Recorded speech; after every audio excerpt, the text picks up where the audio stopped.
Eden গার্ডেন্সে ১৭০ রানের target লোকে বলাবলি করছিল কলকাতার ট্রিকি উইকেটে রানটা নাকি যথেষ্ট। প্রোটিয়া টিম ম্যানেজমেন্টও হয়তো স্বপ্ন দেখতে শুরু করেছিল, কিন্তু সে স্বপ্ন ভাঙতে সময় লাগেনি। পাওয়ার প্লেতে এই ম্যাচটা একেবারে শেষ করে ফেলেছিল নিউজিল্যান্ড, বিশেষভাবে বললে কিউইদের দুই ওপেনার টিম সেইফার্ট এবং ফিন অ্যালেনের উইলোবাজিতে ম্যাচ থেকে ছিটকে যায় সাউথ আফ্রিকা। একদম শুরুর ওভার থেকেই শুরু হয় আক্রমণ, যেন দেখে শুনে ব্যাট করা, কথাগুলো অভিধানেই নেই ব্যাটারদের। ইয়েনসেনকে দুই বাউন্ডারি মেরে সেই যে শুরু করেছিলেন তা থামে একেবারে নবম ওভারে এসে। ততক্ষণে বোর্ডে রান ১১৭। উত্তেজনাপূর্ণ বিশ্বকাপ সেমিফাইনাল তখন এক পেশে নিরামিষ।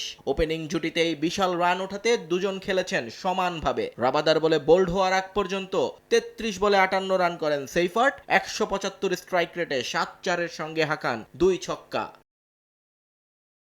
অন্য প্রান্তে ফিন অ্যালেন ছিলেন রুদ্রমূর্তিতে। প্রোটিয়াদের প্রাণ সংহার না করে যেন ফিরবেন না, এটাই ছিল পণ। তাই তো ক্রিস গেইলের ৪৭ বলে শতক হাঁকানোর রেকর্ডটাকে তুলোধুনো করে মাত্র ৩৩ বলে সেঞ্চুরি করে দলকে তোলেন ফাইনালে। বিশ্বকাপের দ্রুততম সেঞ্চুরির রেকর্ড নিজের নামে লিখে দলকে জেতা ৯ উইকেটে। বল তখনও বাকি ৪৩টা। এর আগে দিনের শুরুটা ছিল বেশ নাটকীয়। ইডেন গার্ডেন্সে ঘন্টা বাজিয়ে ম্যাচ শুরুর আহ্বান জানান সাউথ আফ্রিকান কিংবদন্তি শন পলক, কিন্তু অনুজরা সম্মান রাখতে পারেননি তার। দ্বিতীয় ওভারেই ম্যাককনকির উপর চড়াও হতে গিয়ে টানা ২ বলে প্যাভিলিয়নের পথ ধরেন কুইন্টন ডি কক এবং রিকেলটন।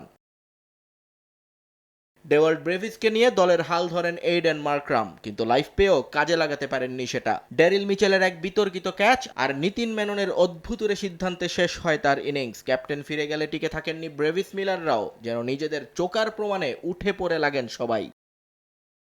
দলকে চরম লজ্জার হাত থেকে বাঁচান মার্কো ইয়েনসেন এবং ক্রিস্টিয়ান স্টাফস। দুজনের জুটিতে লড়াই করার মতো পুঁজি পায় সাউথ আফ্রিকা। 50 করেন ইয়েনসেন, যদিও শেষ পর্যন্ত সব আশা ঘুরে বালি কিউই ব্যাটারদের সামনে। নিয়ন মোহাইমিন, সময় সংবাদ।